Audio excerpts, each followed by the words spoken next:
Okay, let us look at Stirling numbers. Stirling numbers. Okay, so what are Stirling numbers and why are they useful? So to answer that question, we first look at two sequences of polynomials. Consider the sequence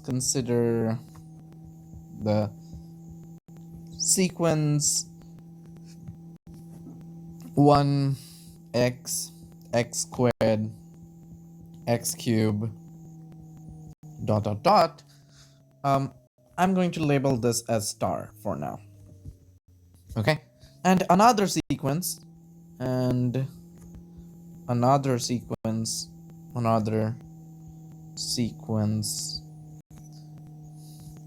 1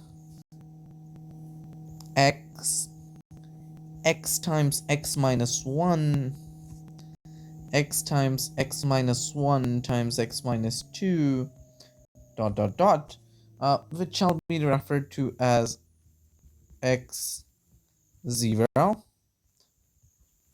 x1, 1, x2, x3, and so on. And I'm going to call this as star star. Okay, and so there are two problems. Two problems. First, write star in terms of star terms of star. Okay, so we want to write x squared, x cubed in terms of these polynomials x times x minus 1 times x minus 2 all the way up to x minus n, for example, right? And this will have some coefficients. You're going to use all of these x0 to xn for that, and that will give you some coefficients. The coefficients of this give Stirling numbers, give Stirling numbers of the second kind. Stirling numbers of the second kind. Okay, and the other way, write star star in terms of star. So writing down these polynomials x times x minus 1 times x minus 2 all the way up to x minus 1 in terms of x to the n, x to the n minus 1, x to the n minus 2. Solving that gives us coefficients, give Stirling numbers, numbers of the first kind. Okay, so let us start with the first one. Start with 1, and so we want to write example, write x cubed in terms of star, right? And what we want to do is solution. To write x cubed, I could expand it out in terms of coefficients n choose k and stuff, and that gets arbitrarily, right? There's no good way of saying, oh, this is how it's going to go.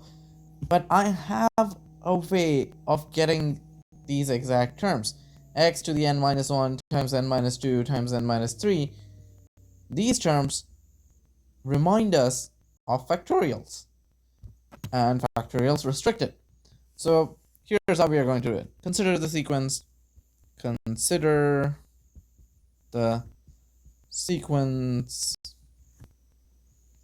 n cubed, n is equal to 0 to infinity. Create difference table, create difference table. Okay. And so, or let me do n to the 4, actually. N to the 4. So x to the 4. This would become n to the 4. N to the 4.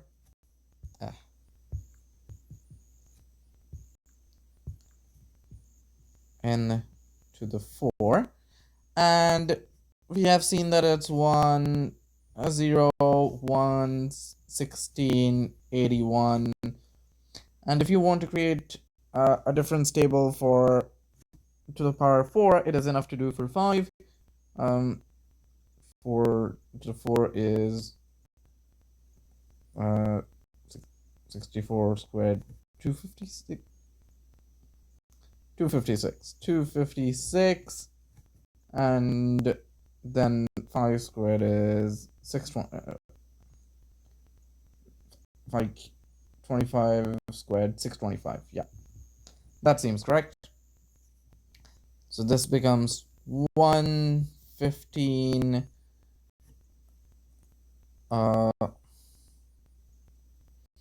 What was this again? 65.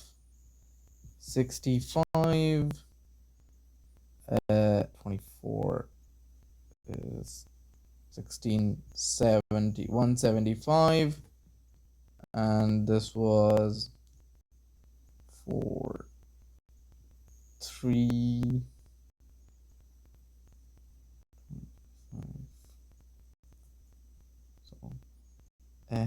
9, 12, 7, 369. Is that correct?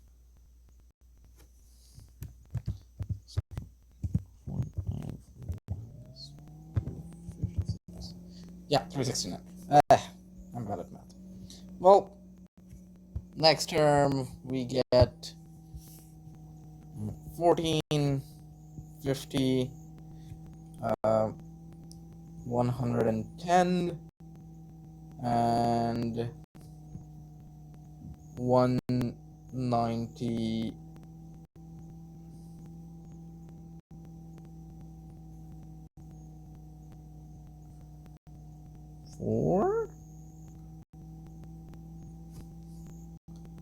194, which gives 26, 60, and 74. No, 84. 84.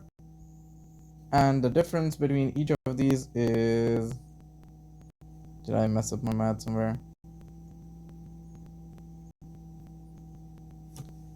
Just give me 1 second.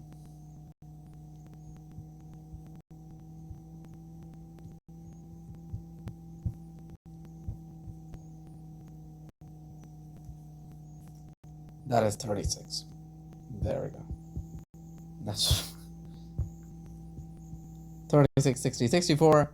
So you then get 24 and 24, which should give you a difference of 0.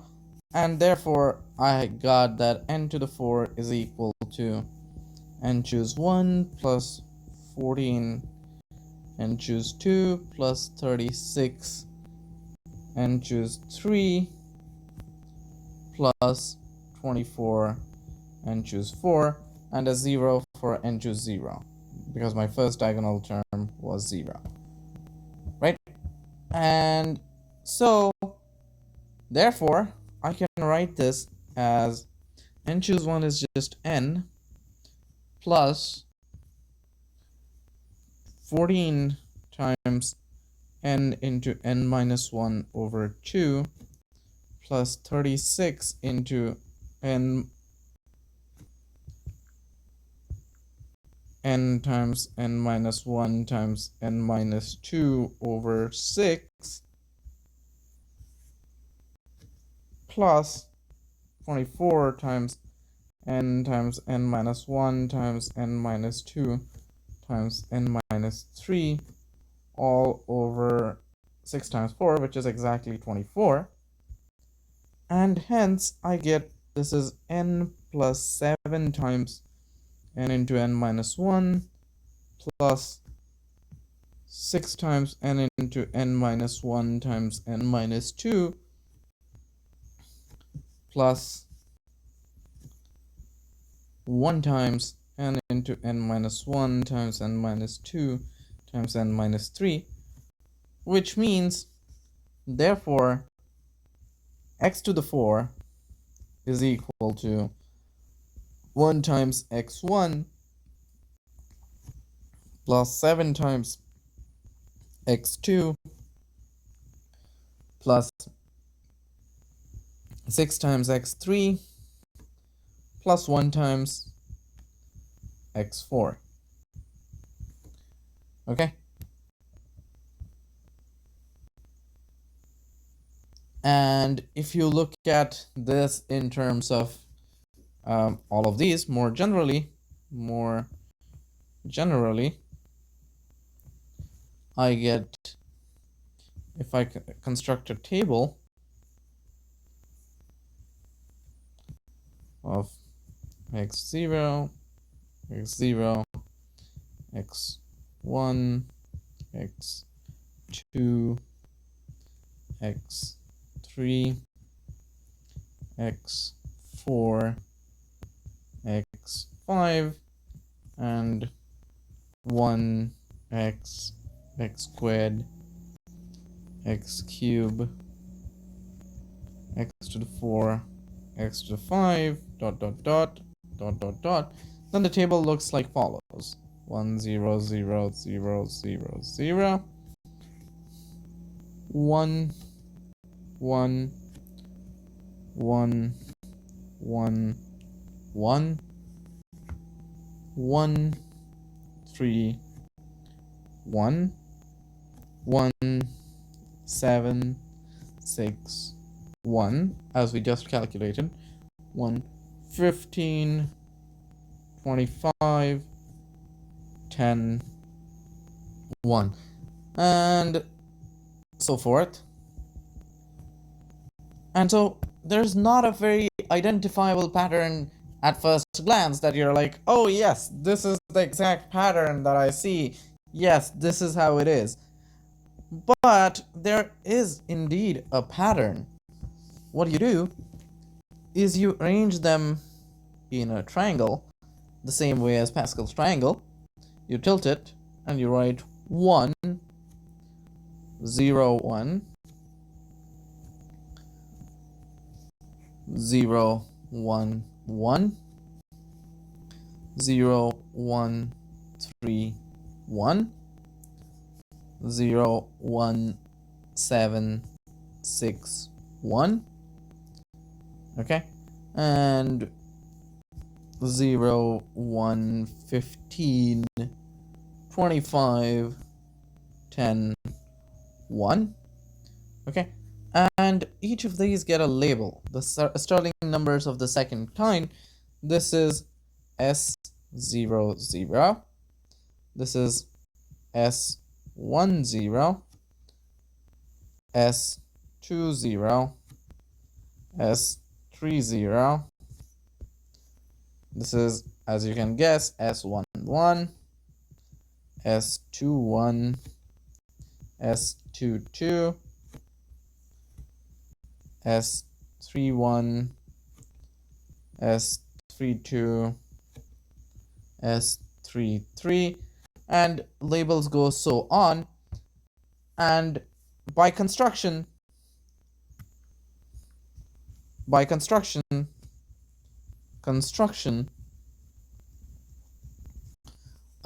x to the n is equal to summation k is equal to 0 to n s n comma k x k, right? So for example, x cubed is s30 times x to the x0 plus s31 times x1 plus x32 times x2 plus s3 3 times x3, right? Now, if you look at this, there's something that's always there. The first diagonal on the left hand side is, after the first term, it's all zeros, and on the all the right side of this triangle is all ones, right? So observe Sn0 is equal to 1 is equal to 1 if n is equal to 0, 0 if n is equal to n is greater than or equal to 1. Sn comma 1 is equal to 1, and Sn comma n is also equal to 1, right? This is all zeros, this is all ones, but this is also all ones, right? We get these three. Now we want to show there is some recurrence between these. Goal, show some recurrence. So show S and K satisfy a recurrence. Satisfy a recurrence. And similar to Pascal's triangle, the formula here now is going to be 0, 1, 1, 1. So that gives you a 0, 0. So the formula is going to be, on the left you multiply by 0, on the right you multiply by the rightmost edge is always going to be, oops, this is going to be a 1, 1. Rightmost edge you multiply by 1, and in the middle you multiply by things in order. Okay, so this is going to be again 0. Now you get 0, 1, 1. Okay, 0, 1, 3, 1, and oops, did I make a mistake somewhere? No, that is fine. So these are my ones in here that I'll write like this. And how do you get these? This is again 0, this is again 1, 1, right? But now you fill the others as 0, 1, 2, then 1, and these will stay 1, 1. Okay, so now you take 0 times 1. This one you get by 0 times 1 plus 1 times 1. That gives you 1. This one you get by 1 times 2 plus 1 times 1. Okay, that gives you 3. Let us try to construct the next row.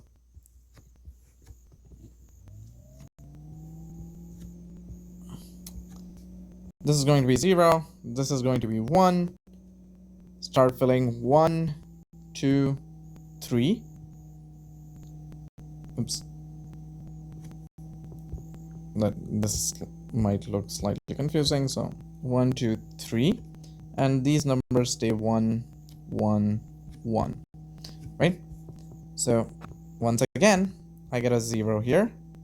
This becomes 1. 0 times 1 plus 1 times 1, which becomes 1. This becomes 1 times 2 plus 3 times 1. So 2 plus 3 is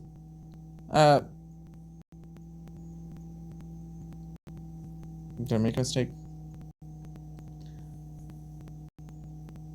Yes, my bad. These are slightly wrong, in the wrong order.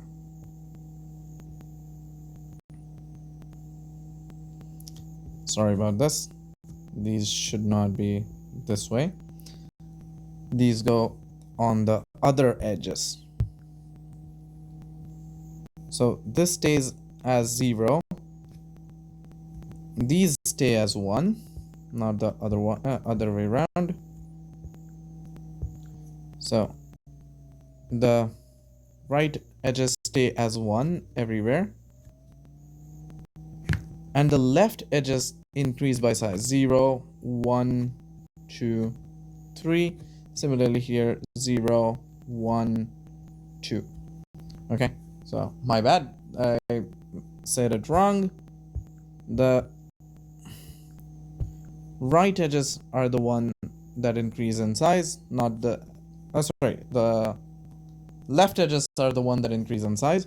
Okay, in that case I still get 0 times 1 plus 1 times 1 is 1, but this one becomes 1 plus 3 times 2, which is 7, and this becomes 3 times 1 plus 3 times 1, which is 6. Let us try to construct the next one.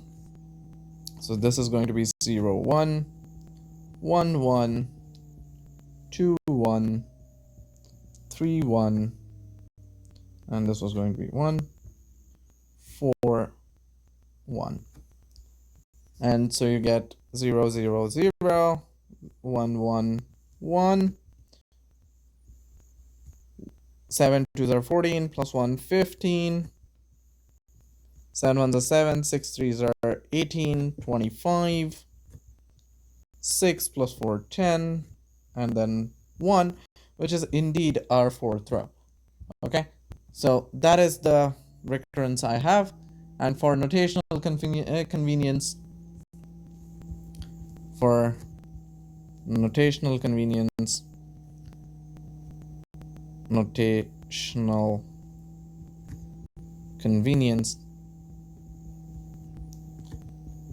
define S and K is equal to 0 if K is greater than N. Okay? Or K smaller than 0. Then we can show our first result theorem for 0 smaller than or equal to K smaller than or equal to N. I get that S and K is equal to S n minus 1 K minus 1 plus K times S n minus 1 comma K. Okay, this is the first result we have. Proof. Okay, this is going to be a slightly bit complicated because our result is complicated, but not too bad. So recall our definition that x to the n is equal to summation k is equal to 0 to n s n k x k, right? Therefore, x to the n minus 1 is equal to summation k is equal to 0 to n s n k s n minus 1 s n minus 1 k x k, right? And the sum is going from 0 to n minus 1, not 0 to n, sorry, right? But also x to the n, now x to the n is equal to x to the n minus 1 times x.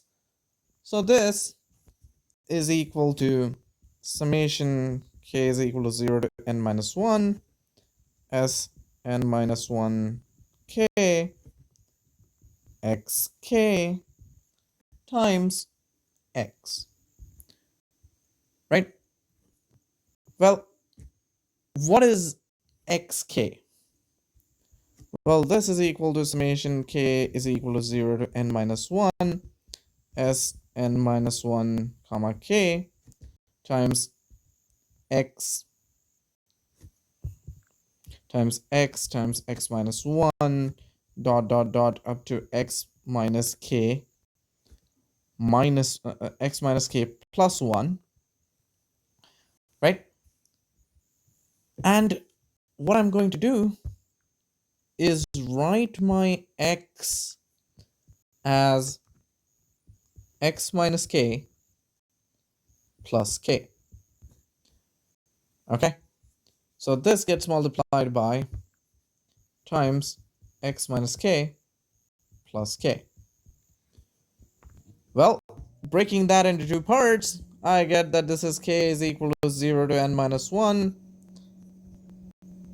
s n minus 1 comma k into x times x minus 1 dot dot dot x minus k plus 1 times x minus k plus the other k of it, k times summation, or let me write that k in the last, plus summation k is equal to 0 to n minus 1 s n minus 1 k x times x minus 1 dot dot dot x minus k plus 1 multiplied by k. Well, what is this?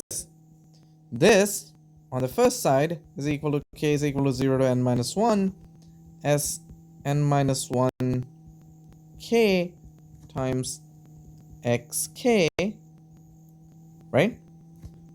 Plus summation k is equal to 0 to n minus 1 s n minus k oops,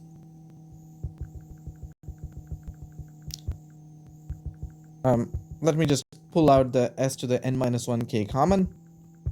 I get times xk plus k times x k minus 1,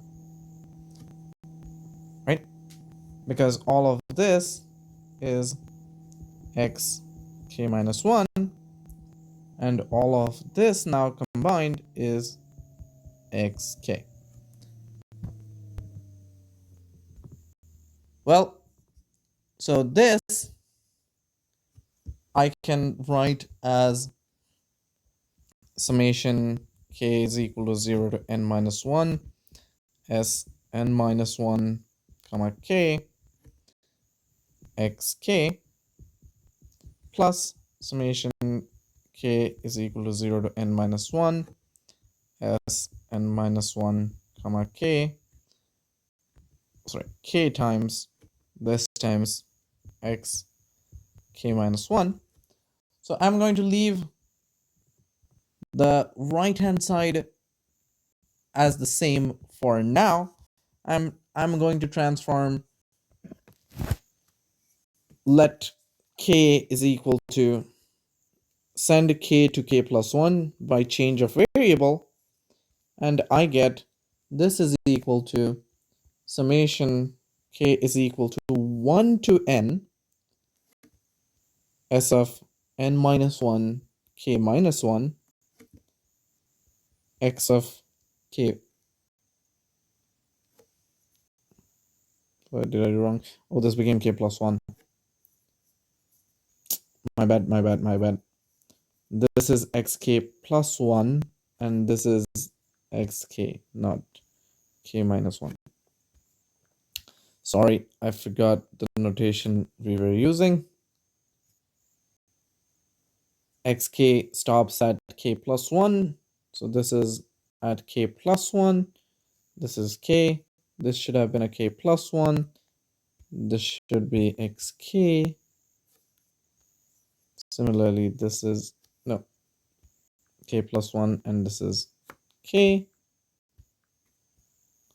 which is why we are actually doing the k to k plus 1, so that this becomes just xk. And the other term, well, that anyway has xk, right? And then the total summation, let me say this is in brackets, only the first term. And so the total thing becomes summation. Now I can pull out, this is in terms of xk, this is in terms of xk. I can pull out the xk common. K is equal to 0 to n s of n minus 1 k minus 1 plus k times s of n minus 1 k, all of this into xk. And you might notice, well, the summation started at k is equal to 1 here. The summation is starting at k is equal to 0 here, right? If I put k is equal to, in the first sum, if I put k is equal to 0, I get s of n minus 1 negative 1, which is equal to 0, right? And if I put n in here, k is equal to n, oops. If I put k is equal to n, I get s of n minus 1 n, which is also equal to 0. So my notation, the notation that we introduced some time ago, that it is 0 if it's more than more than n and less than, or k less than 0, is actually important for this, right? And that allows us to write this comfortably in this nice form. And therefore, since this should equal s and k, therefore Sn comma k is equal to Sn minus 1 k minus 1 plus k times S of n minus 1 k as required. Okay, so I'll stop this video here and we'll continue from here.